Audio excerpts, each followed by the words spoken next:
சிங்கப்பூரில் வந்து பார்த்தீங்கன்னா, எப்பயுமே மழை பெய்யறதுக்கு காரணம் ஒரே காரணம் வந்து மரங்கள் வளர்க்குறது தான்.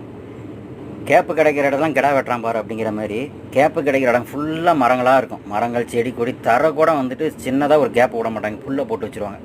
ஸோ, சிங்கப்பூர் பார்க்குறதுக்கு எவ்வளோ நீங்க என் வீடியோவில் பார்க்கும்போது தெரியும் எல்லாமே க்ரீனாவே இருக்கும். அதனால தான் வந்து மழைகள் எப்போ வருது, எப்போ போகுதுன்னு சொல்ல முடியாது. இங்கே வெயிலங்காட்டிலும் அதிக மழைகள் தான் பெய்யும் சிங்கப்பூர்ல. அதேமாரி வந்து பார்த்தீங்கன்னா, உங்க வாழ்க்கையில நீங்க வந்துட்டு நீங்க காசு பணம் இருக்கும்போது, உறவுகள் இருக்கும்போது, எவ்வளோ பெரிய கடினமான ஒரு இலக்க கூட வந்து எவ்வளோ செய்ய முடியாத விஷயங்களும் ஈஸியா வந்து ஹேண்டில் பண்ணிருவீங்க. ஆனா வந்துட்டு பார்த்தீங்கன்னா, உங்கள்ட்ட பொருளாதார சரிவு இருக்கும்போது பார்த்தீங்கன்னா, ஆட்டோமேட்டிக்கா உறவுகள் வந்து வெளியாயிரும். நீங்க எந்தெந்த விஷயம் வந்து லெஃப்ட் ஹேண்டில் வந்து நீங்க இது ப ர இது டீல் பண்ணீங்களோ, அதெல்லாம் செய்ய முடியாம போயிரும். அதுக்கு காரணம் பொருளாதாரம் தான்.